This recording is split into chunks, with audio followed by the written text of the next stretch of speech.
السلام علیکم دوستو، آپ سب کو ایس ٹی ٹریولز کی ایک اور روح پرور، ایمان افروز اور تاریخی سفر میں خوش آمدید کہتے ہیں۔ آج ہم آپ کو لے کر جا رہے ہیں وقت کے اس دور میں جب دنیا کی سب سے بڑی سلطنتیں اپنے عروج پر تھیں اور اللہ کا ایک برگزیدہ بندہ حق کا علم بلند کیے کھڑا تھا۔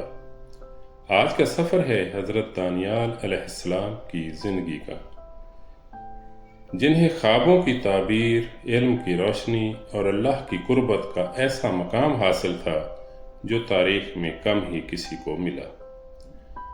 آپ علیہ السلام صرف ایک نبی نہیں بلکہ بادشاہوں کے دربار میں حق کی آواز، قید خانوں میں صبر کا نمونہ اور قوموں کے زوال میں اصلاح کی آخری امید تھے۔ آپ کی زندگی ہمیں سکھاتی ہے کہ ایمان کی راہ چاہے جتنی بھی کٹھن ہو، اس کا انجام ہمیشہ روشنی ہوتا ہے۔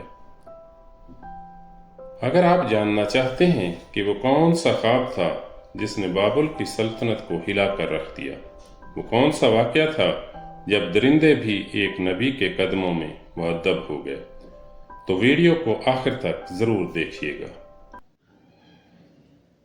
ناظرین اکرام، ہر نبی کی زندگی کا آغاز ایک روشنی کے سفر کی مانند ہوتا ہے، اور حضرت دانیال علیہ السلام کا بچپن تو گویا پاکیزگی، فہم و فراست اور معصومیت کی ایک روشن داستان ہے۔ حضرت دانیال علیہ السلام بنی اسرائیل کے معزز خاندان سے تعلق رکھتے تھے۔ آپ کا وطن بیت المقدس تھا، ایک ایسا شہر جو انبیاء کی سرزمین کہلاتا ہے۔ جب آپ کی عمر ابھی بہت کم تھی، کہتے ہیں کہ قریب 7 یا 8 سال کے لگ بھگ آپ کی عمر ہوگی، اس وقت بنی اسرائیل گناہوں، نافرمانیوں اور دنیا پرستی میں مبتلا ہو چکے تھے۔ اللہ تعالیٰ نے انہیں بار بار تنبیہ کی مگر وہ باز نہ آئے، یہاں تک کہ اللہ کا عذاب بخت نصر کی شکل میں نازل ہوا۔ بخت نصر بابل کا ظالم بادشاہ بیت المقدس پر چڑھ دوڑا۔ اس نے شہر کو تباہ و برباد کر دیا، ہیکل سلیمانی کو جلا دیا اور ہزاروں افراد کو قید کر کے اپنے ساتھ بابل لے گیا۔ انہی قیدیوں میں ایک کم سن، خوبصورت، پر نور چہرے والا بچہ بھی تھا، جس کی آنکھوں میں حیرت، دل میں خوف اور لبوں پر خاموش دعا تھی۔ وہ بچہ کوئی اور نہیں، حضرت دانیال علیہ السلام تھے۔ آپ کے چہرے سے علم اور وقار جھلکتا تھا۔ بابل کے درباری علماء اور مشیر حیران تھے کہ یہ چھوٹا سا بچہ اتنی سنجیدگی اور فہم کیسے رکھتا ہے۔ جب بخت نصر کو اس بچے کے بارے میں بتایا گیا تو اس نے حکم دیا کہ حضرت دانیال کو شاہی تربیت دی جائے۔ یوں حضرت دانیال علیہ السلام کو دیگر ذہین قیدی بچوں کے ساتھ مخصوص تعلیم گاہ میں بھیج دیا گیا، جہاں شاہی طور پر انہیں زبان، تاریخ، فلسفہ اور حکمت سکھائی جانے لگی۔ حضرت دانیال علیہ السلام صرف دنیاوی علم نہیں سیکھ رہے تھے، وہ اپنے رب سے راز و نیاز کی بھی تعلیم لے رہے تھے۔ بچپن ہی سے آپ میں عبادت، دعا، انکساری اور تقوی نمایاں تھا۔ بابل کی زمین پر رہ کر بھی آپ کے دل کی زمین صرف اللہ کے نور سے روشن تھی۔ دوسرے بچے جب کھیل میں مشغول ہوتے تو حضرت دانیال علیہ السلام تنہائی میں اللہ کے حضور سجدہ ریز ہوتے۔ آپ بچپن سے ہی نبیوں جیسے اوصاف کے حامل تھے، زبان میں نرمی، آنکھوں میں گہرائی، عقل میں پختگی اور دل میں وہ یقین جو پہاڑوں کو بھی ہلا دے۔ بچپن ہی میں اللہ تعالیٰ نے آپ کو خواب دیکھنے اور ان کی سچی تعبیر بتانے کا علم عطا فرمایا تھا۔ درباری اساتذہ حیران رہ جاتے کہ ایک نوعمر بچہ ایسی حکمت کی باتیں کیسے کرتا ہے جو بڑے بڑے فلاسفر بھی نہیں کر سکتے۔ اور یوں بابل کی زمین پر حضرت دانیال علیہ السلام کا بچپن صرف ایک قیدی کی حیثیت سے نہیں گزرا، بلکہ وہ وہاں اللہ کے ایک نبی کی طرح پروان چڑھ رہے تھے۔ ان کا بچپن اس بات کی دلیل تھا کہ اگر دل میں ایمان ہو تو غلامی کی زنجیریں بھی روح کی پرواز کو نہیں روک سکتی۔ ناظرین کرام، حضرت دانیال علیہ السلام کا بچپن جیسے جیسے گزرا ویسے ویسے آپ کی ذات میں اللہ کا نور اور حکمت کا خزانہ مزید نکھرتا گیا۔ وہ بچہ جو بخت نصر کے دربار میں قیدی بن کر آیا تھا، اب ایک جوان، باوقار اور غیر معمولی فہم رکھنے والی شخصیت بن چکا تھا۔ بابل کے درباری، نجومی اور دانشور جب کسی پیچیدہ مسئلے کو حل نہ کر پاتے تو حضرت دانیال کی طرف رجوع کرتے۔ آپ کی گفتگو میں ایسا اثر تھا کہ بڑے بڑے اہل علم خاموش ہو جاتے۔ آپ کبھی کسی بادشاہ سے مروب نہ ہوتے، بلکہ ہمیشہ اللہ کے رسول کی حیثیت سے حق کی بات کہی، چاہے دربار ہو یا قید خانہ۔ اسی دوران بخت نصر بادشاہ ایک عجیب و غریب خواب دیکھتا ہے، ایک خواب جو اس کے دل کو ہلا کر رکھ دیتا ہے، جو اس کی نیند، سکون اور غرور سب کچھ چھین لیتا ہے۔ بخت نصر بادشاہ کے غرور کا زوال کہا جاتا ہے۔ ایک رات جب بخت نصر نے خواب میں ایک عظیم الجثہ، خوفناک اور چمکتی ہوئی سنہری مجسمے کی صورت کو دیکھا، اس کا سر سونے کا، سینہ چاندی کا، پیٹ کانسی کا، ٹانگیں لوہے کی اور پاؤں مٹی اور لوہے کے ملے جلے تھے۔ پھر اچانک ایک پتھر آتا ہے بغیر کسی ہاتھ کے اور وہ اس مجسمے کو توڑ دیتا ہے۔ وہ پتھر ایک پہاڑ میں بدل جاتا ہے جو پوری زمین کو ڈھانپ لیتا ہے۔ بادشاہ بیدار ہوتا ہے تو پسینے میں شرابور ہوتا ہے۔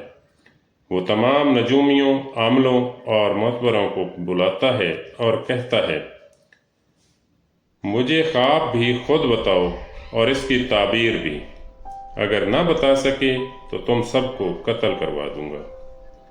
سب حیران، سب خاموش، کوئی بھی ایسا نہ تھا جو خواب بتا سکتا۔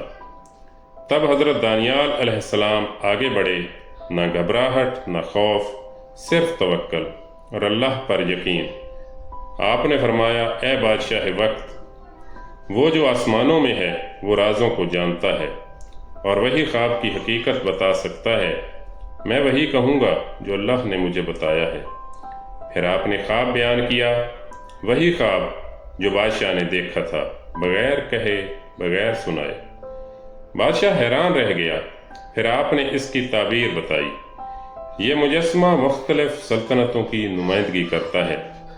تمہاری سلطنت سب سے طاقتور ہے، سر سونے کا، لیکن تمہارے بعد چاندی، پھر کانسی، پھر لوہا اور آخر میں مٹی اور لوہے کی کمزور سلطنتیں آئیں گی۔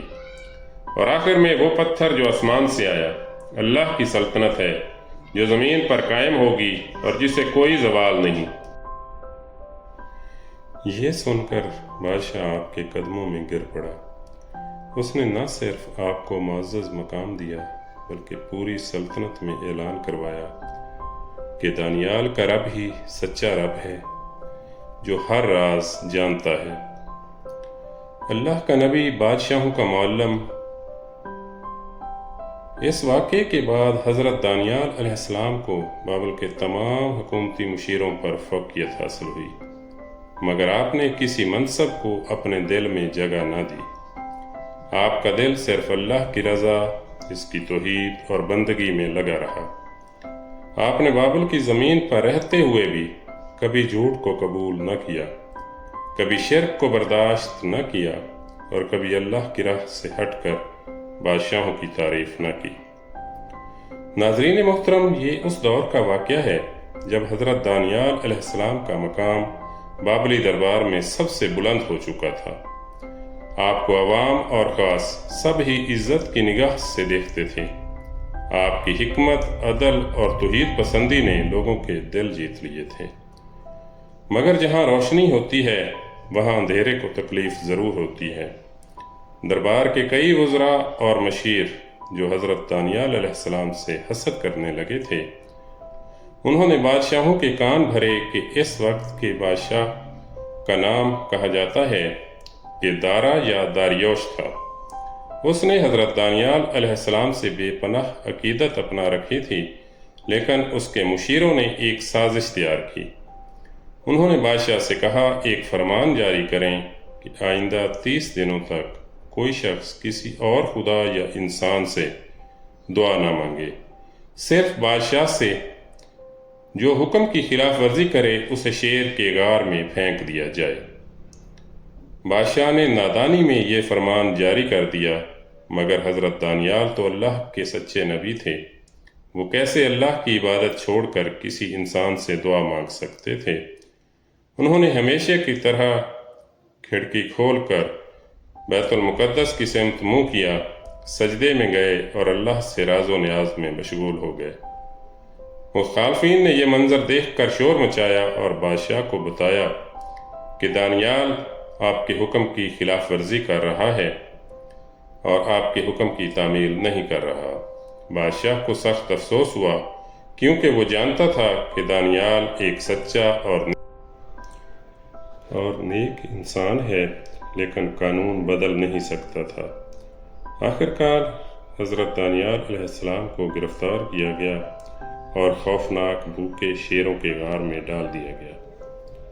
تصور کریں ناظرین، اندھیرے، خاموشی اور غار کے دروازے کے پیچھے غراتے شیر، اور درمیان میں ایک نبی، تنہا مگر اپنے رب کی پناہ میں۔ مگر حضرت دانیال علیہ السلام نے نہ گھبراہٹ دکھائی، نہ چیخ و پکار کی، نہ مدد کے لیے انسانوں کو پکارا، بس اللہ کی عبادت میں مشغول رہے۔ اللہ رب العزت نے اپنے فرشتے بھیجے، جنہوں نے شیر کے جبڑوں کو باندھ دیا، وہ درندے جو معمولی خوشبو پر انسان کو چیر ڈالیں۔ حضرت دانیال کے سامنے مؤدب ہو کر بیٹھ گئے، جیسے کسی استاد کے سامنے شاگرد۔ وہ رات گزر گئی اور صبح ہوئی۔ بادشاہ دوڑتا ہوا غار کے دروازے پر آیا اور بلند آواز سے پکارا، اے دانیال، جس رب کی تو عبادت کرتا ہے، کیا اس نے تجھے ان شیروں سے بچا لیا ہے؟ اندر سے پر نور پر سکون آواز آئی، ہاں، میرے رب نے فرشتہ بھیجا اور شیروں کے منہ بند کر دیے، کیونکہ میں اس کی بارگاہ میں بے قصور ہوں اور میں نے آپ کے ساتھ بھی کوئی خیانت نہیں کی۔ بادشاہ کی آنکھوں سے آنسو بہنے لگے، فوراً دروازہ کھلوایا، حضرت دانیال کو عزت کے ساتھ باہر نکلوایا اور حکم دیا، آج سے بادشاہ بھی دانیال کے رب کی عبادت کرے گا۔ وہی سچا خدا ہے جو زندہ ہے، ہمیشہ رہنے والا ہے اور اپنے بندوں کو بچاتا ہے۔ اور جو دشمن حضرت دانیال کے خلاف سازش کر چکے تھے، انہیں اور ان کے اہل و عیال کو شیر کے اسی غار میں پھینکا گیا اور شیر ان پر ٹوٹ پڑے۔ حضرت دانیال علیہ السلام کا یہ واقعہ ہمیں سکھاتا ہے کہ اگر ایمان سچا ہو، دل میں خوف خدا ہو اور زبان پر صرف حق ہو، تو دنیا کی کوئی طاقت، کوئی دشمن، کوئی درندہ نقصان نہیں پہنچا سکتا۔ حضرت دانیال علیہ السلام کی وفات کے بعد ہر نبی کی زندگی ایک خاص مشن کے لیے مقرر کی جاتی ہے۔